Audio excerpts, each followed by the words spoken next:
From the Sky News Centre at 8, a fire in central Paris has killed at least 8 people. One woman's been arrested, as Simon English reports. Around 200 firefighters were called to a residential building in the upmarket 16th arrondissement overnight. The district is home to famous museums and some of the city's wealthiest residents. More than 30 people were injured. Around 20 were rescued from windows or nearby roofs as flames leapt into the night sky. Prosecutors say this... Breaking news, and 100 HMV stores have been bought by Canadian retailer Sunrise Records, saving almost 1,500 jobs. But 27 stores will close with immediate effect, with 455 redundancies. The world's first minister for suicide prevention says there's no doubt social media is playing a part in the number of young adults it's affecting. The latest figures show more than 5,800 people took their own lives in the UK in 2017. On Safer Internet Day, Jackie Doyle-Price says the normalisation of this content online poses a risk, particularly in younger people. The internet generation, people access information all the time using their own devices, and so what starts off as feelings of anxiety and depression will lead people to Theresa May is expected to acknowledge Brexit as a concerning time for those in Northern Ireland. In a speech today, she's due to insist she can get a withdrawal deal which avoids a hard border with the Irish Republic. Actor Liam Neeson's been accused of racism by online critics after revealing he once went looking for a black person to kill after a friend was raped. He admitted walking the streets with a weapon for about a week to seek revenge. In sport, Liverpool missed the chance to go 5 points clear at the top of the Premier League last night. They were held to a 1-1 draw by West Ham at the London Stadium. That's the latest. I'm Laura Safe. Hey Laura, how did that go? Yeah, it was all right. Not too bad. A bit nerve-wracking with the camera here, but yeah, all good. Is it nerve-wracking anyway, thinking that when you're putting out one of your bulletins, tens of millions of people are listening to your every word? Not really, no, not anymore. It is when I think about it too much, but no, you get used to it. Do you ever get recognised for your voice? No, not really. Sometimes I have in the past, but when I was working in sort of commercial radio stations and things like that. You seem to be quite self-contained. You write your scripts, you control all the equipment. That's a lot of demand on you. It feels quite pressurised. Yeah, well, we all work in a big team, so we all write scripts and then we all check each other's scripts, and then I just pick what I want to put in the bulletin every hour and then just collate the bulletins of about 6 stories and a couple of clips as well. So did you say you were choosing the stories you want to put in your bulletin? So that's left up to you? Yeah, so I pop them in and then I just double check with the desk editor that he's fine with it or she's fine with it. And then if they want to change anything, then they'll just let me know that they've just swapped something around or changed something slightly. Hopefully there are going to be lots of aspiring journalists watching Channel 523 today, and they haven't quite made up their minds on whether they want to be print journalists or radio journalists or TV journalists. Is there a completely different set of skills you need to be a radio journalist if you wanted to be a TV journalist, for example? With radio, I guess it's just I suppose it's sort of more immediate than television. You don't need a camera. You can just record anywhere on your phone, anything. So essentially, journalism is the same. Yeah, it's exactly the same. It's the way the scripts are written. Yeah, the scripts are just slightly tighter. Sometimes the audiences are slightly different for radio than they are for television, depending on who your audience is. If you're working for sort of certain commercial radio stations, then it'll be different. Okay. One top tip for an aspiring radio journalist? Listen to, take loads of advice, ask loads of questions, and listen to what everybody tells you to do. Okay, good advice. Laura Safe, thank you very much for giving us an insight into the world of radio. Neil. Ashish, thanks very much. And thank you, Laura. Did you see they're hitting 8 absolutely second on? Is this giving you an idea of why we find this business so exciting? And just take you back to the morning meeting, the 7:30 editorial meeting, as we look at pictures from inside the gallery as Sunrise continues its show. We're into the last hour of Sunrise, in fact, and we'll be spending a bit of time with the Sunrise team after their show as well. But let's just go back to that editorial meeting and the point of it. I mean, as we were describing, it is about flagging up what the big stories of the day are, and working out how we're going to do them, who's going to do them, and how we get them on air. But it's also... there are also a few technical terms that might have been mentioned there. One of you has been getting in touch, and if you have got any questions, tweet them using the hashtag that you can see at the bottom right of the screen there, Sky News Raw. One question was, what is bidding? It was mentioned an awful lot during that morning meeting. Are we going to bid for this? Are we going to bid for that? That, in essence, means, oh, we're just going to try and speak to them. We bid for an interview. So whenever you hear people using that particular phrase, that's what we're talking about. Are we bidding for the Foreign Office? Are we bidding for Liam Neeson's agent? Are we bidding for X, Y, Z? So that's, keep your questions coming in. We're just having a quick look around the newsroom, and as you can see, Ashish is just parked himself. We'll give him a minute or two to get himself settled. But central to any news organisation, particularly any television news organisation, are the desks, the home desk and the foreign desk. The foreign desk deals with everything that is outside of the UK. The home desk, everything domestically. And of course, different days have different news agendas. Different days there are big stories outside of the UK that we would choose to lead on. But in general, the bulk of our news comes from via the home desk. And our series of bureau up and down the country. James Matthews, of course, up in Scotland. Many of you will be very familiar with Gerard Tubb up in the northeast as well. All of them being brought in by the home desk, being allocated a story to proceed with, and after that point, depending on the story, sometimes you are pretty much left to your own devices. Just going to see if we can bring Ashish back in, because he's going to be chatting to that chap that's standing there with the phone to his ear, Paul Harrison. Now, he was formerly one of our royal correspondents, a big fan of red trousers, which he asked me not to mention on air today. Those two facts entirely unrelated, of course. But now, of course, as home news editor, he sets the tone, sets the agenda, and tells correspondents what to do. Ashish is here. Ashish, come on, let's go pester Harrison for a while, shall we? Let's go and talk to Paul Harrison. Pester? Probably not. He might be a little busy. I've been told to pester you by Neil. You've been told to be nice to me, is what you... We heard you in the morning meeting today. You're the man in the hot seat, driving the news agenda, as it were, today. Lots of responsibility on your shoulders. Do you ever worry about just how much is going on and how you're going to cope on a day-to-day basis? Every minute of every day. There's a lot going on today. So it is a juggling act, as any news editor would know, on any newspaper or news channel. It's about making sure you don't drop a ball, if you can help it, that you've got the right people doing the right stories, being in the right place at the right time. So I was going to say, is it a question of logistics, moving your assets around to meet the demands which are being made constantly of you by your output team? Yes, it's a bit, it's a bit like this is the pressure point, if you like, from making sure that the programmes get what they want when they want it.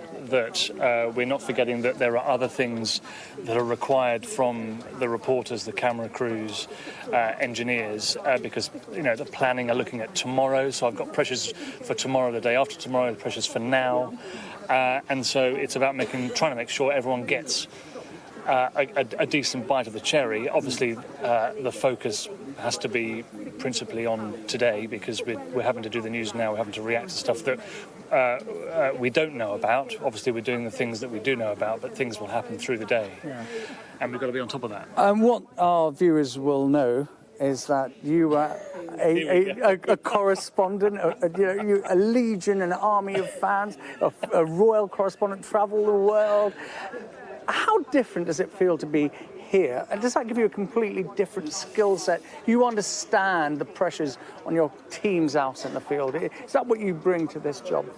Well, I think that having worked in the field does help to then come on the news desk, and therefore you do have a bit of an understanding about what it's like in the field. I can just feel my phone vibrating now as we speak, as someone's going, "You don't think that at all."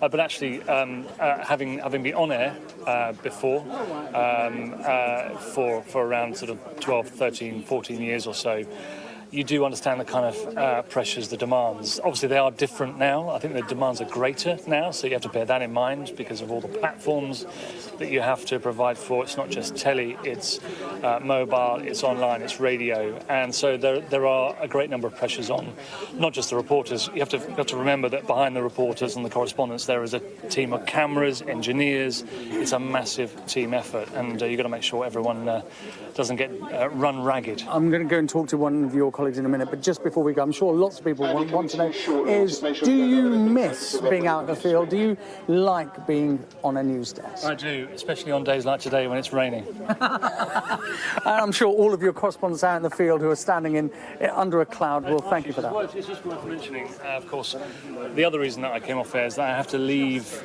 it to the good-looking ones, like David Bowden. Thank you, Paul. You're very busy. I'll leave you alone. I'm going to talk to your colleague on the foreign desk. This is Andy Marsh, who was just talking to Peter Diaparis and some instructions from the foreign desk to the floor. Information as much as anything else, actually. Just, we did an interview with John Oliver in the States yesterday, and it was about whether it was a one-camera, two-camera shoot, which basically affects our sort of editing capabilities and what we can actually do with it. Your job, I was just talking to Paul Harrison on the home desk, is it the same sort of job? Or does yours change because of your geography, and your remit's much larger, isn't it? Well, it is, but then we're not self-reliant on gathering picture. So I think on a domestic level, on the home desk, it's like if there's a story that develops in whatever it is, whether it's Wigan or the West End, Sky are responsible for gathering their own picture and voices.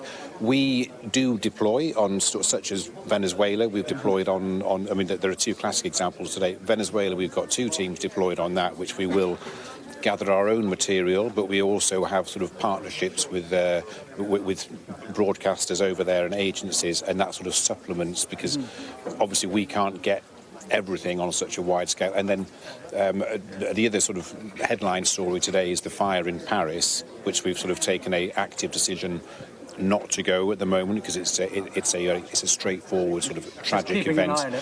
Keeping an eye, but we will gather pictures from. We have partners, our French partners. We do picture exchanges with, so we can still tell that story, but we don't actually have to go to gather it ourselves. And I suppose because you're working across so many time zones, at the back of your mind, you're always wary of waking up that correspondent in the middle of the night and making that call, and having to live with that decision all the time, I guess. And quite often you wake people up unnecessarily. But sometimes you've got to wake. So you've got to speak to somebody. If there's an earthquake in whatever territory it might be in the middle of the night, you've got to. It's almost like you've got to err on the side of caution, and if you need to get somebody moving and somebody up on that, you cannot be behind the curve. So you've got to call them, and I think they live with that as a way of life almost. And I suppose, Andy, you're thinking all the time as well when you're deploying correspondents into hostile zones. Yes. You're always thinking about risk management as well. 100%, yes, yeah. I mean, more and more, I think, I would say over the last 10 years, the whole risk assessment side of things has really come to the fore. So we have procedures in place, not just on a sort of administrative level, but also very much on a practical level as well. And I would say the majority of people who work on this desk, and certainly on the planning side of things, have all been deployed to sort of hostile environments. So there is you need an element of sort of basic background knowledge to it. I was talking to Paul a little earlier on, and I suppose your background's a little similar. You were out in the field. You've got years and years of foreign news gathering experience. You were in Brussels as the bureau chief there. Do you miss being on the road, or do you like being behind a desk here? I certainly miss the adrenaline of it and the pace. I think when you're on the desk, it's a little more, life is a little more predictable and stable. But what we try and do here is, I think the people who are best at this job are people who have operated in the field, and vice versa. The people who are best in the field are also connected to the newsroom and understand how it works. So we try and mix it up a little bit. So you've got a bit of this, but then also getting out and about to stories as and when appropriate. I did 10 years non-stop on the road, which was, which is that can be quite draining. So it's quite nice to have a bit of a to pull back a little bit and have a better balance. And thank you very much, Andy. A little insight into how Sky News manages its award-winning foreign news operation there. And that is the thing you often forget working at Sky News. When I first started, I was surrounded at Westminster by people like Peter Lowe, who you've already seen, Adam Bolton. The people who have worked for Sky News, and Andy Marsh, as he was saying, that has worked for Sky for 16 years, have an incredible amount of experience. And it is rare, in fact, I think it's almost impossible to find a senior member of staff who isn't keen on helping everyone out. I mean, Andy Marsh was, you might remember, Alex Crawford's road into Tripoli. He was on that 4x4 with her, making sure that coverage happened. His 6 years that took place at the 6 years that he was working in Brussels, any number of stories. Now, what we're having a look at the moment is the mobile huddle. Mark Alford, that you can see there in the middle of your screen, leading that meeting. So let's have a listen in and see another part of Sky News and the way that it prioritises and works out how we tell the story. With auto tweeting button. Thomas, you go out last night, and I don't know what more we can do apart from keep mentioning it. There was a suggestion the other day that maybe we could do what we did with these sensitive video and just have it automatically off. Is that possible soon, maybe? So that you have to opt in, exactly. Yeah. Well, I think the problem with that is you need to remember to switch them on. That's the issue, because it's really it's less dangerous though. It prompts you, it won't let you do anything until you choose an option. That's probably a good idea. That's a really good okay. Yeah. Okay. All right. I better make a note of that. Okay, what else we got? Ronan is on his way back from Poland. He'll be back in the newsroom mid-morning, I hope, the traffic permitting. Bethan is on day one of her new secondment in social, and Emily is on day two of being mobile, and Alex Marshall started yesterday as AE for VJU, and Adam Tate took on responsibility for social as well as Snapchat. So there's some staff changes.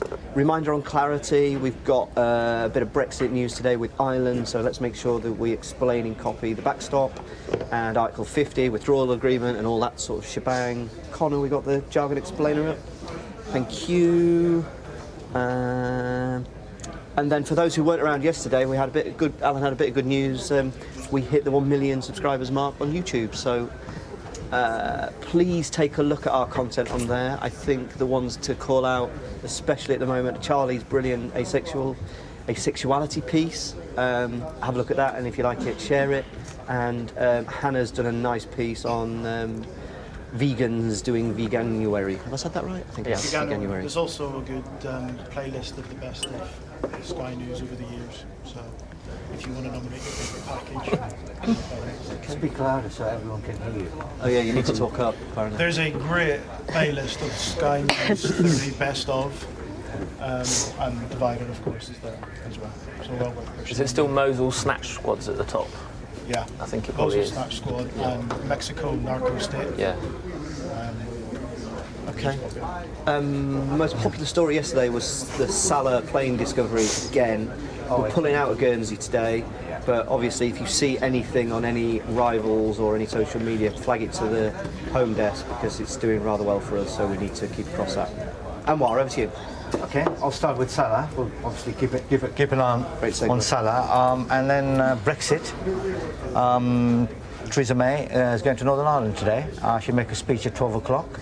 We're going to kick off a live blog ahead of that. It might go for about an hour, and then we'll see what lines come out of it. There's a few kind of comings and goings in number 10 before she heads off to Northern Ireland as well. Cabinet meeting 9:30. She's also meeting this working group to discuss, where we're going with the EU, and also we've kind of kicked off with a story on what Merkel said last night. Some fairly positive things about Brexit. So our Milband team, Aubrey Allegretti, will be across most of that with some support from here. So Aubrey will do the blog. Aubrey will almost certainly do the And vlog. do you know who's going to do snap analysis yet, or is that still to be decided? No, we don't know. We don't know yet. They're going to decide it. And then Faisal at the end of the day. Yeah. So Faisal's is in Northern Ireland with Theresa May. Okay. And he'll file us some analysis at the end of the day. Okay. Other things this morning, nasty story, Paris fire, which in a nice part of Paris, killed 8 people. Number of people killed might go up. And we've got a good bit of video on that, which is on the app already. And sorry? Yeah, and it's likely. It looks like it's arson. The Paris police have arrested a woman, so we'll just keep an eye on that. Okay, good story. And if you just keep an eye on what's going on with that. There's a few other bits and pieces. Our IS stuff by Alex Crawford interviewing 2 UK doctors and a pharmacist, still doing very well. So we'll just keep that up for a bit. Venezuela, keeping an eye on that. The story's been kind of doing quite well for us as well. There's been some development last night with lots of Latin American countries kind of urging Maduro to let some food. So what have we done with that? Because we had the interview with Maduro, and now we've had the South American countries saying that they want the military to side with the opposition. So we've updated the copy on that at the moment. Is it high up? We just got, it's reasonably high up, but it would have pushed the Trump quotes too far down if I'd put it any higher. Okay. So it's a bit midway. Okay. Can you take another look and see if a joint intro would work? Yeah. Just have a look. Yeah. Has it been explained about why the military is still on his side? Like, is it because they get paid lots of money? So, because we had the Air Force. So we've got Dom defecting. doing lives on it today. So we should get Dom to file that analysis. Yeah, because without the military on side, he's basically, he's not going to be president anymore. That'd be the tip. Yeah, if the military turns against him, then. And it's already started, but there's not enough to come. Okay. What else you got, Anwar? Pope, good pictures, mass in UAE, big. It's quite big, so I think Will, you're going to look at doing a bit of that. We're writing. We've written a story. You're still writing, Emily, on carers. Hundreds of people quitting their jobs to look after loved ones. I think you're almost done with that, are you? Yeah. Cool. So we're doing that. Couple of other things. We're putting together a piece which Amanda Walker filed last night. It's Divided United States, which is kind of a so look this ahead. is the update to the original interactive. Why is America so polarised? And she's filed quite a good analysis about that. And okay, can we project that well? Because it'll do a good job previewing the obviously State of the the Union is a great peg to do it. Yeah, our missing Hull student, we're keeping an eye on that. Libby Squires, her parents made an appeal last night, so we're our desks are keeping a very close eye on that. A few other bits and bobs. On our TV channel, we're going to have the spitting image. Actually, that's one for you, Will. Spitting image of Margaret Thatcher. Margaret Thatcher's on at AOP today. So the spitting image version. Nice. So like the old spitting image. Amazing. Yeah. So that'll be a good viral bit video. Yeah. So I mean, those are things we're watching. And Charles and Camilla in court today. It's the Supreme Court's 10th anniversary. So another 20 years before they catch up with Sky News. So Charles and Camilla in court. That might be quite a nice picture of them, maybe sitting on the Supreme Court judges' benches. We're just putting the audio of the Liam Neeson interview. Oh yeah, and also I'll mention a Liam Neeson story, which is we've got some audio which we're going to. Well, I think there was a glitch with the version that went out on TV that you could sort of see the swear word for a second, but I'm doing another version, so I was about to cut it. Thanks, Will. So we make sure we give that a good show. Okay. Any updates to the Liam Neeson story turn of politics? Oh yeah, good point, Grant. A couple of other cases, including Hatton Garden trial of the man known as Basil, which we're keeping a close eye on. State of the Union, I'll mention, that's Trump made fun of him to do it, but that's going to be overnight for us, about 2 o'clock in the morning our time. Yep. There's that. I think, I've got a couple of things on my list, but... okay, let's go around. Which way do you want to go? I'll throw it out. Shall we go to Gemma? Oh, hang on. Yeah, let's go Gemma, and then we'll go to the artist formerly known as Alex Martin. Gemma, what have you got on showbiz? Just before showbiz, I don't know if you've seen this. Adam Parker's just sent an email from Staffordshire Police saying... I haven't. You've seen that? I haven't seen you it. haven't? What is it? 4 children who died in a house fire in Staffordshire. 4 children? Yeah. Right. House fire. Okay. 248. Children do that as a Yeah. breaker, yeah? Thanks, Tom. Right, a break and a push. Connor, do you want to oversee the push? All right, so Gemma, showbiz. So Angelina Jolie going to Bangladesh to Yeah, visit sorry, I Rohingya. think we put that top actually. Yes. We put that top. Tom, yeah? That's fine, yeah. I'm Top. just looking for the content. Thank you. It's okay. Yeah, go on. Angelina Jolie going to is in Bangladesh visiting Rohingya. There's pictures I've seen on Getty that we can Yeah, use. that's good. I had that on my list actually. Yeah, That's good. so yeah. I can do that. Yeah. Paul McCartney has got a gold Blue Peter badge, which is A gold very Blue rare. Peter badge? Yeah. For doing what? For his services to music, I think. Oh, wow. Wow. Peter Jackson got one last year, I think, but they're sort of Took him a long very time rare. to get Only a badge. few people have them, but yeah. Yeah, that's good. Okay, that's I don't know. quite fun. I don't know if it's sort of a fairly newish thing. I'm not sure. I'll have to look into it, but yes, that's Yeah, a nice that's one. great. And then obviously I'll look out for any Liam Neeson. Liam Neeson, as yeah. well. just- And then yeah, keep an eye on Liam Neeson, yeah. yeah. And then another. This isn't an Ant story, and I haven't. Where have I put it?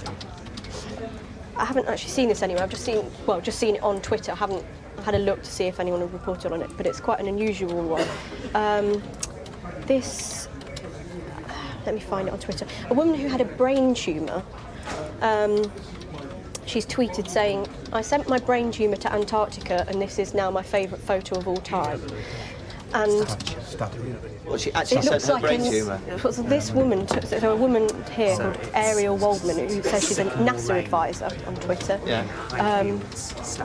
took it to Antarctica, and they've taken this kind of. What, her actual brain tumour? Yeah, that's the picture. And just go in and What, in like a jar? Yeah. and Okay. Just send me that link, I'll have a look at it. Yeah.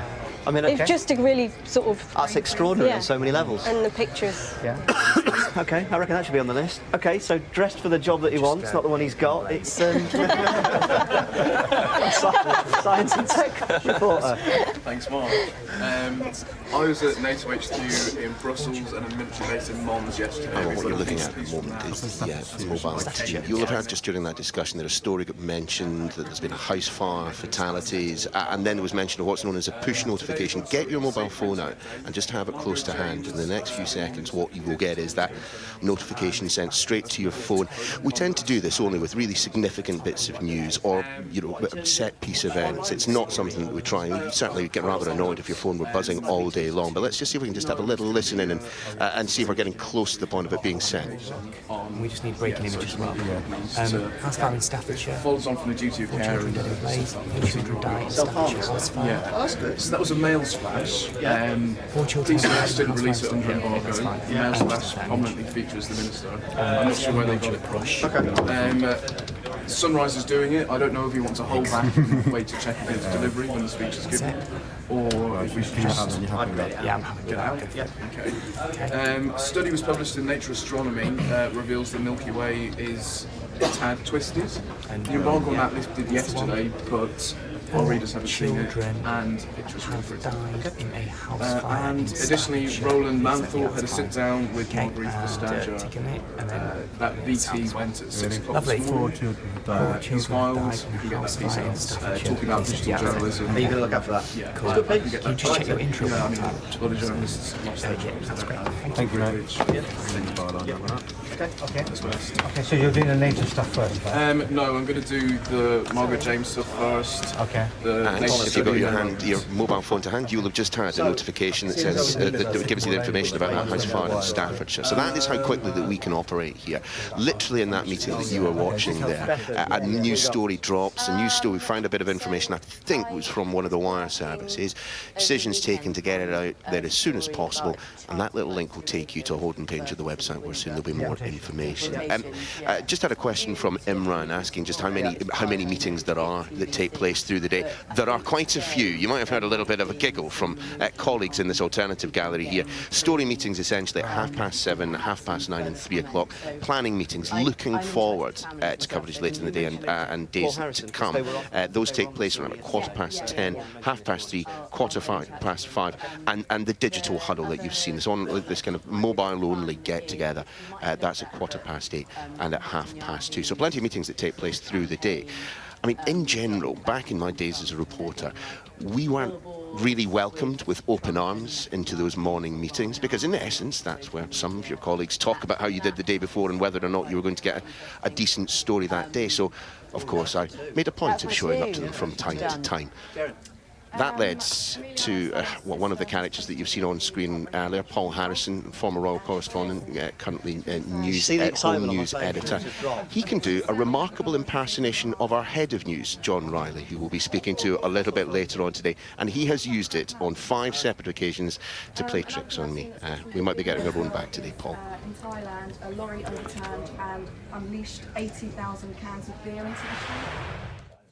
So there is, except the kick, everything is synthesizer, and of course the voice of Donna. Yeah, and when you hear the intro to that song, you Thanking immediately next. know what it is. It is iconic, as are you. And let's take you back inside the gallery close where the LED Sunrise is still screen, going on. Neil Hunter there is one of our directors at Sky, but in that position I suspect he'll be the technical... Oh no, in fact he is directing the show. Mike Kumar at the bottom left there. We're in the middle of an interview, so you often don't hear very much chat in the gallery at times like this. Close the screen. Stand by. Weather bumper next. Stand by weather bumper. Stand by TX. And take us TX. Weather bumper, stand by camera 4. So 45 on TX weather is transmission, and as you can see on the screen there, that's them running the bumper, as we call it, a little bit of advertising that takes us into the weather with Nazanin.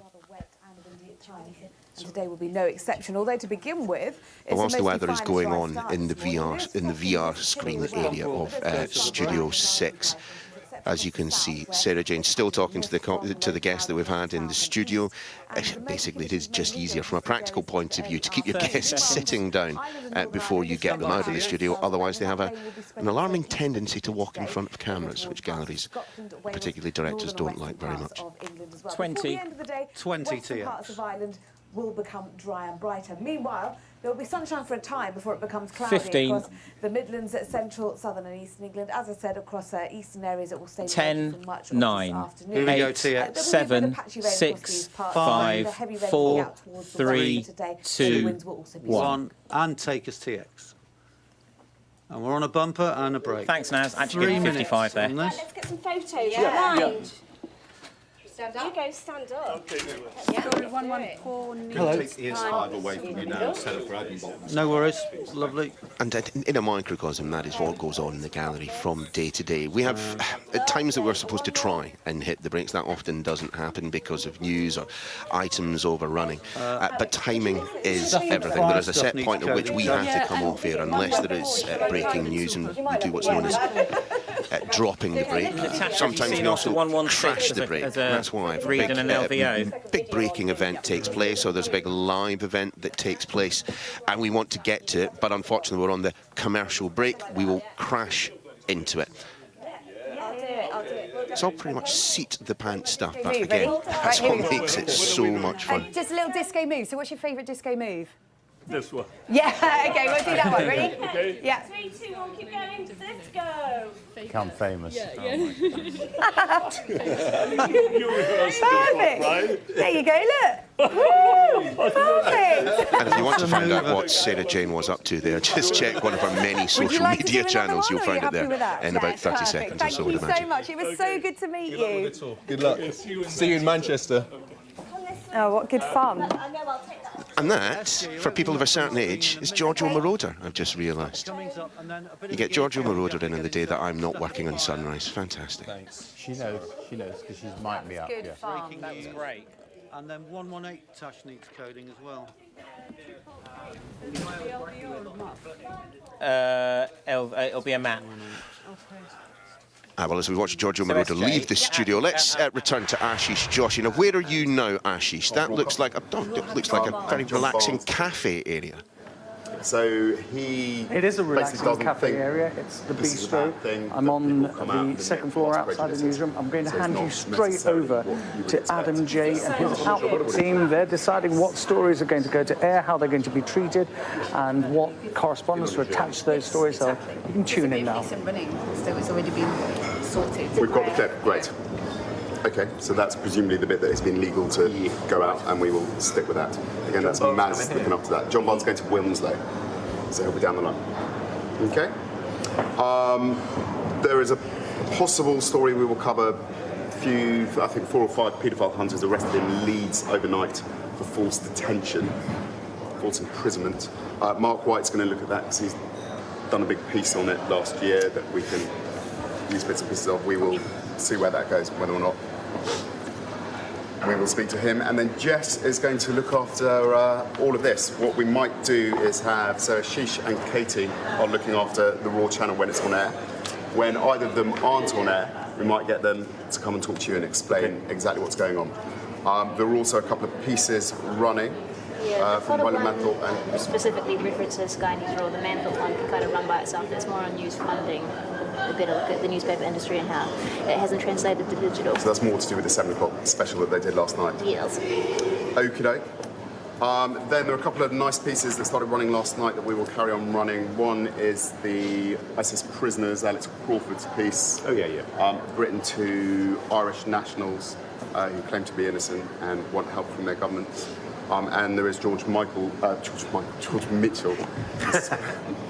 spoken to us. Excited. That would be difficult. Not to get excited. It's always a laugh at the meeting, isn't it? So George Mitchell interview about the Good Friday Agreement. Other bits and pieces we are looking at. HMV has been bought out of administration, probably just a nib unless we guessed it. I suppose we could do an Ian King. Not Ashley. Not Ashley. So Ashley has lost his bid. Could get Ian King up at some point. And then Hatton Garden trial gets underway today. I think the prosecution outlined their case yesterday. We might hear from the defence today. Martin Brunt. Not Martin Brunt. I think that's Adele. I don't think Brunt is around today. Alcohol use and misuse stats out at 9:30. We will just have a look at those and see whether they merit any inclusion. And just a couple of other things. Venezuela, pressure's still up on Maduro, so we'll just keep that going. Dominic Waghorn can do a few set turns. And the other story we quite like is the carers, the 1 in 7 carers, having to either take time off work or extended time off work or just give up their jobs completely, and sort of calls for workplaces to be a bit more understanding and build in proper time off. It is quite a good talking point, I think. David Goodhart might come in. David Goodhart, who came in about 2 months ago, author of The Road to Somewhere. He's very good on paying carers. That there's this great army of unpaid carers providing childcare and elder care, etc. Policy exchange. Right. Okay. We have a State of the Union disco set up at 11:30 that we might postpone until tomorrow, until after the event. Okay. Let's see how we do the times, because there's a lot of long VTs, and we've just had John Barnes added to the rundown for the 11 o'clock.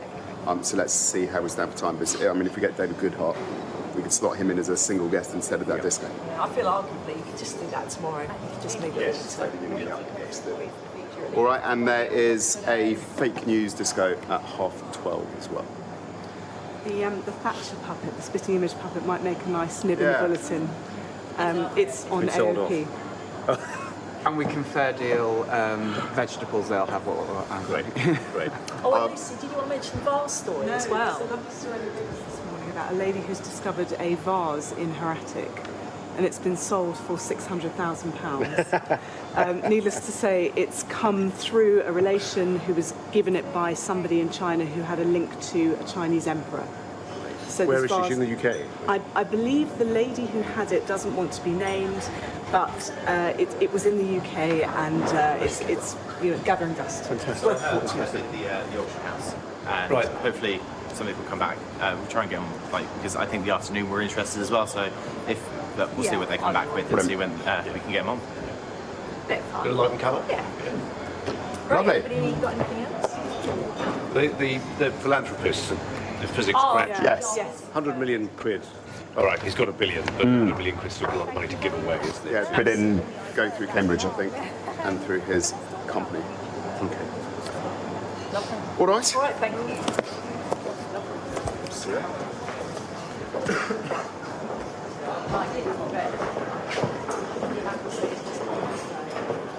Yeah. Okay, look, let's go over and talk to Adam and Colin. Colin, you're about to go on air. Are you happy with the way the news is shaping up? Come some breaking news stories. You've got the fire to deal with, 2 fires. Yeah, I mean, as always, we sit there in the 7:30 meeting, you get an agenda, and you look at your rundown, you think that's pretty much going to fill it, and then throughout the day, within an hour or so, I mean, it sounds like a pretty tragic story, and we're just getting details through of it now, so Yeah. got our correspondent on the way there. Colin, as an anchor, how much of an input do you have into these editorial meetings? Are you just given the stories and you go off and prepare yourself? Depends how you're feeling. Depends whether you're revved up. How are you feeling today? Yeah, quite revved up. I mean, it's a quiet news day. It's a patchy news day, isn't it? But yeah, I mean, you have certain hobby horses. One of mine, suggests a guest who may come through for us or not. You can shape it. You can shape it to a great degree. Yeah. And how fluid do you have to be? Because it's changing all the time. Well, you know, don't you? You can spend 2 hours preparing for an interview or a story that then, for technical reasons, doesn't happen. That happens quite a bit. So you have to, dance on a pin a little bit. You've got to be quite flexible and quite fleet-footed, for sure. Yeah. And Adam, are you happy with what's been given to you today, or do you always go back and say, sorry, I just can't cope with this, I need more reporters, I need more camera Well, I crews? mean, there's always a resources issue. I mean, most of the time we've got people who can get to where they need to be. Don't think it looks like there's going to be an issue today. And, we will always try to make sure that everything fits in the time that we're given. Okay, good. Sure, the stressed interest of truth-telling, Ashish, that normally there's quite a lot of gallows humour, which you won't be surprised to know we excised from that meeting.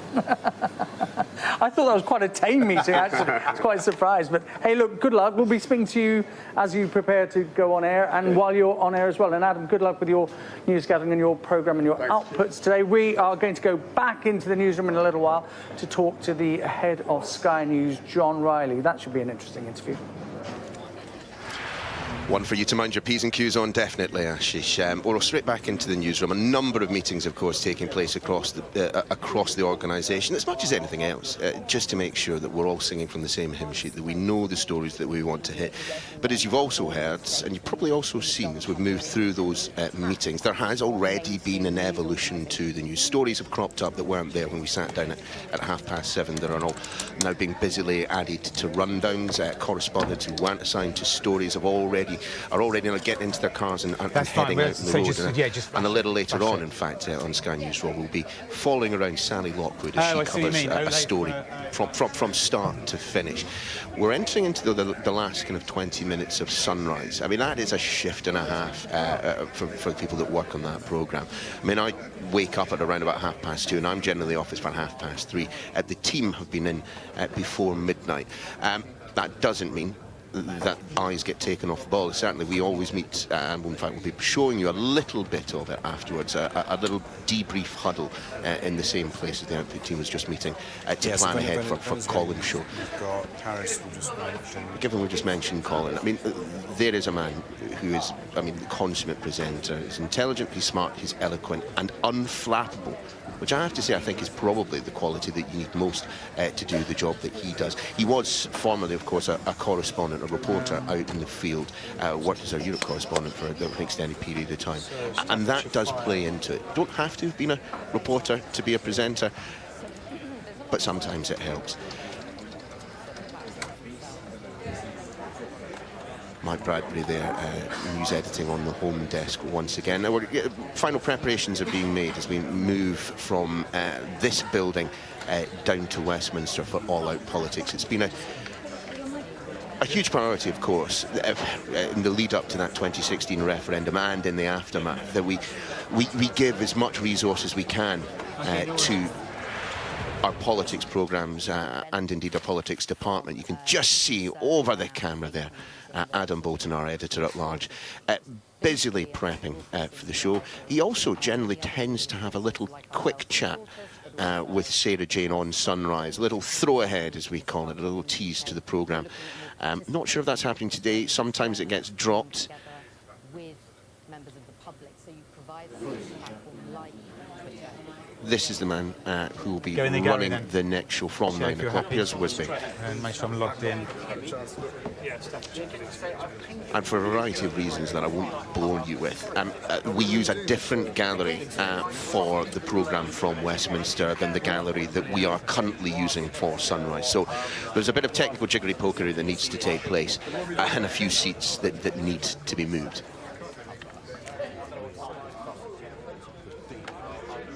The Midlands, can't we? After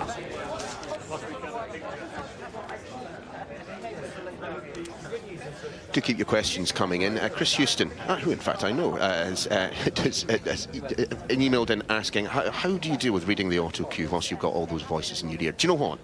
From a presenter's point of view, and I can't speak for everyone, that part of it is not difficult. When you're reading from a script, it's quite easy to compartmentalise one part of your brain to deal with the stuff that you're reading and saying out loud, and the other part of your brain to listen to the voices in your ear. As our producer in the gallery just mentioned, it does rather depend on the director that you have there. There's some directors speak more, some directors speak less. A happy medium is always best, I find.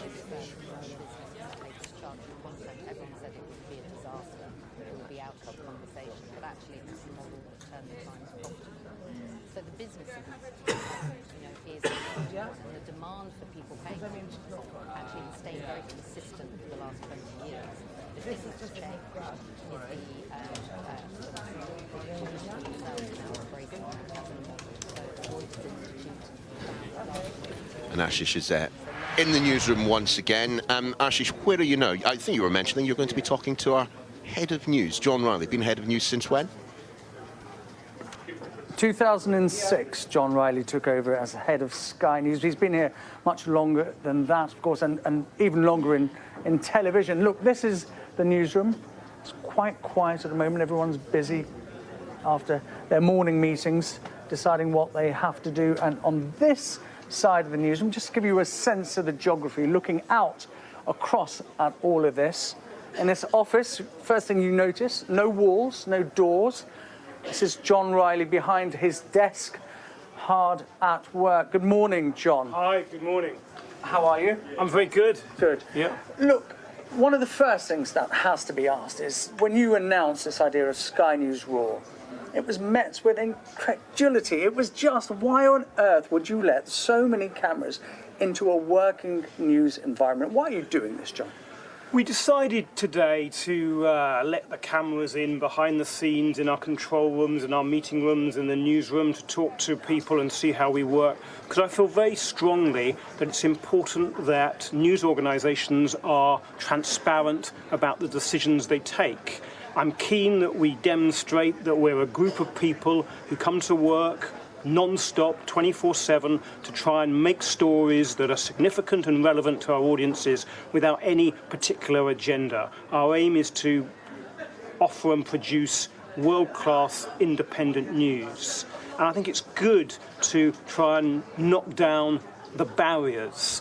I also think that I hope in a very small way what we're doing today will encourage young men and women from all sections of British society to want to work in television, whether it's as a camera operator, a sound recordist, as a floor manager, on air, or as someone who makes decisions behind the scenes, to see that actually anyone could work in television and it's not the preserve of a privileged elite. Yeah, that's one of the things, before we talk about the past, in the present, when you look out across your newsroom, it's a very diverse newsroom, and that's one of the things you're very keen on engaging with, is people from not the traditional backgrounds who work in television news, but trying to get other people interested in what we do. Yeah, the people here are responsible for the recruitment of both technical teams and journalists and on-air staff have gone out of their way the last 5-6 years to try and encourage people who wouldn't naturally think of a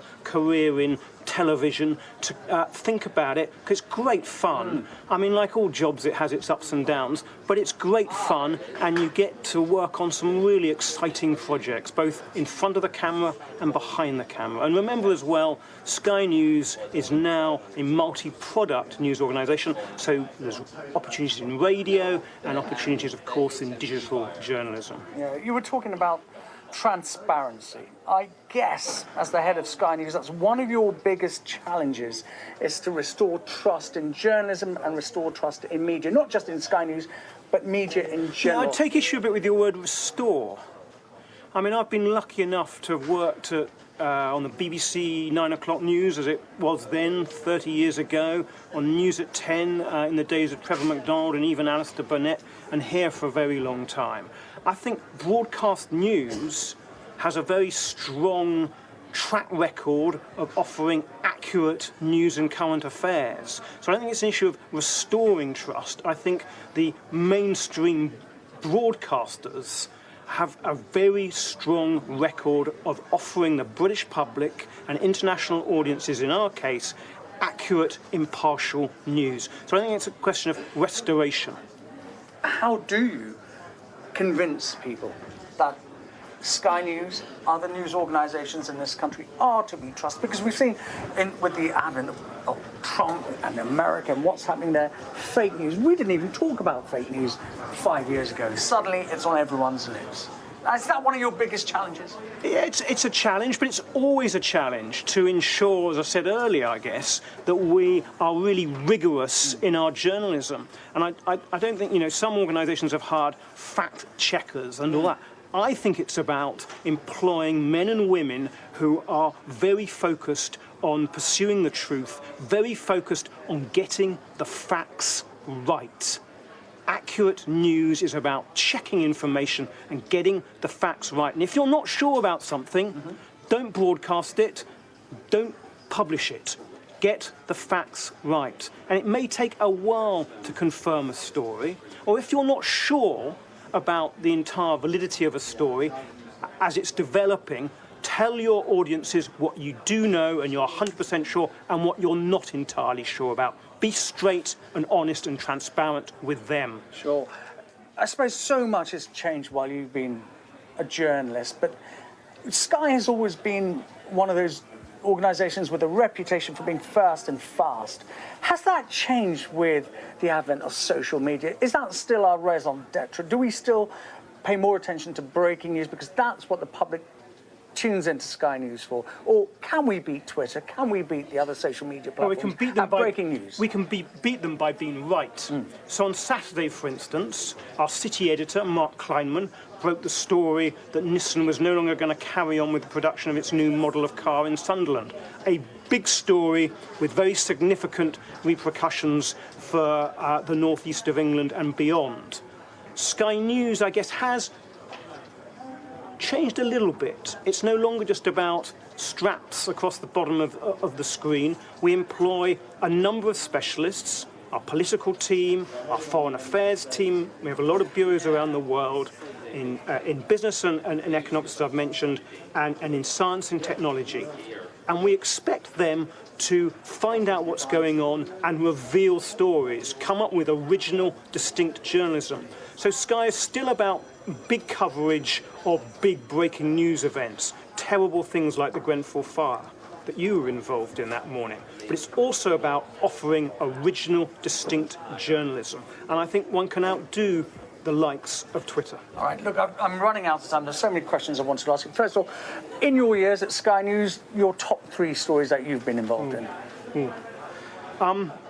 In Sky News? Yes. I like big stories with consequences. So September the 11th, 2001, 9/11 was a massive story. A big story with very significant geopolitical consequences well after the date itself. That was a big deal for me and for Sky. I like the campaigns that Sky News has run. We led the charge on the election for TV election debates in 2009, 2010, trying to be more transparent with court coverage and get the cameras into courts with the other broadcasters, and of course our campaign on single-use plastic. Journalism can be a force for good. The final thing, stories, I like bizarre stories. And I wasn't the boss, it's a long time ago, 15 years ago. We did a story about a horse on a farm in Northamptonshire, and it loved playing football. And we sent a team off to cover it, and we had this horse dribbling the ball live, and I think that's what television should really sort of revel in. You know, the big and the bizarre. Okay, great. I've been getting lots of questions from our viewers. You've answered most of those. I have been getting viewers from my colleagues, people who work underneath you, and the one question they want to know, just a yes or no answer, if you would. Do you watch Sky News output 24 hours a day? Not quite. Okay, because they feel like you do sometimes. Thank you, John Riley, the head of Sky News, giving us an insight into what it's like in this highly pressurised role, leading this team of journalists 24 hours a day, 7 days a week, 365 days a year. Ashes, thanks. You know, it is pretty easy to be quite cynical, but hopefully you're getting an impression that from the very top, literally from the top of the organisation down, we enjoy our work here at Sky News. We're enthusiastic about it, we're excited about it, and there are a myriad of ways in which, if you are getting slightly excited about this, you can make your way into journalism, be it radio, television, broadcast in general, or print. I mean, I had a pretty circuitous route into it. In essence, I was working as a freelancer on what's known as the contracts desk in the newsroom. It was an admin position, no editorial, no chance of appearing on television. The lady who ran that desk, Paulina, mentioned to the then head of input, a guy called Simon Cole, that, do you know what, this Neil guy likes his politics. I was called in for an interview for a permanent job on the contracts desk. The next day he phoned me up, said, you haven't got it, but sent me down to Westminster, to our Westminster bureau, on a 3-month contract as what was known as a news assistant. And around about 6 months after that, maybe 9 months at a push, I did my first shift as a political reporter. You can, in television, if you are enthusiastic enough, and indeed if you've got an organisation like Sky with people like John Riley, Peter Lowe, Adam Bolton, Jonathan Levy behind you, trying to get you enthusiastic and trying to get you in, yeah, you can end up, well, presenting Sky News Raw. All Out Politics is just coming up at in a few minutes' time. So let's see how we move from the gallery that you're watching on your screen to the one next door and take us into the programme proper. 30 seconds. Will lift and clear. Meanwhile, across Ireland and Northern Ireland, it's cloudy. There's spells of rain there already, less cold too, and that rain is going to be moving its way eastwards through today with heavy downpours at times across Ireland, Northern Ireland, Scotland, Wales and northern and western parts of England. The 15. Midlands, especially the East Midlands and central, southern and eastern England, will become cloudier after a bright start. Going off there on this bumper. With a bit of patchy rain, but the heaviest of the rain will be out towards the west, with Western Ireland becoming dry and brighter later. Winds will also strengthen across the western coast too. And on the bumper, thanks, Naz. Thank you, Naz. Stand by. Here we go. And we are off. PCR 22. Thank you guys. Thank you very much, everybody. Thank you. Nice programme. Thank you very much. Thanks, Gary, mate. Cheers. 22 to TX. Just let you know we're in Gallery 22. Please start to cancel us. Thank you. So, Stu, you happy? So, open It's about 240 to the ident now. Welcome. Yeah, that's for me. Then into the key points. Gallery to TX, Gallery 22. Into the key points, then tomorrow. The openers? Yeah. Just let you know we're in 22 now for the next 2 hours. Thank you. I'll do it after we've done the intro, yeah? I need a camera. Who's on cams next door? Yeah, we'll do the welcome to All Out Politics, 2 hours of news. Ads. La Good la man. la. We start with some breaking news this hour. We'll probably have a correspondent there in the 10 o'clock hour, I think. Adam, you see an auto cue move there? Yep. Yeah, he's good. Right, we're happy. Should we go for it then? Go for the top. 2 minutes to ident. 2 minutes to us. Adam, do you want a quick run through? Have we got tomorrow? All right. This is All Out Politics coming up in the next 2 hours. Here's to tomorrow. Can you hear me? Okay, go on. Theresa May heads to Northern Ireland to try to salvage her Brexit deal. As she admits, it's a concerning time for people there. Thanks, guys. We do need a Beforehand, live Mrs shot May is for the meeting her openers. cabinet as Conservative MPs accuse the Brexit divide. Across the Brexit divide continue to search for an alternative to the backstop. We'll have the latest 1:30. live from Downing Street. Really done. Growing concerns that the dispute over the Irish backstop could harm a trade deal with the United States after Brexit. We have a special report. Next in queue up. Also this morning, the Business Secretary under fire of the £80 million Brexit sweetener to Nissan. Next queue on. And as Sky News marks 3 decades on air, we'll examine the Shall I run this challenges last facing bit? mainstream media in a digital world and Full look sound back at next. what's changed in 30 years. What has changed? Labour's anxious to do everything it can. 1 minute to Iden. What the party sees as first steps by the government to destroy rather than reform the NHS. Right, there we Adam go. Bolton, Sky Perfect News. stuff. Right, okay, we'll start from the top again. See, not a bit. It hasn't changed a bit. 45 seconds. You're back from the top, Joe. Thank you very much. Oh, it's Greg Clark going in. Piers tomorrow, just checking you can hear me. Yes, I can. Yeah. Great, straight live with you. We'll do the key, some key points on the developments of today. 30 to Iden. Then come to you. Okay, great. So your live shot will be in 30 seconds. Stand by. Okay, I'll do that. Yeah, thanks. 20 to Iden. Okay, stand by. 20. 15. 15. Iden in 10. 9.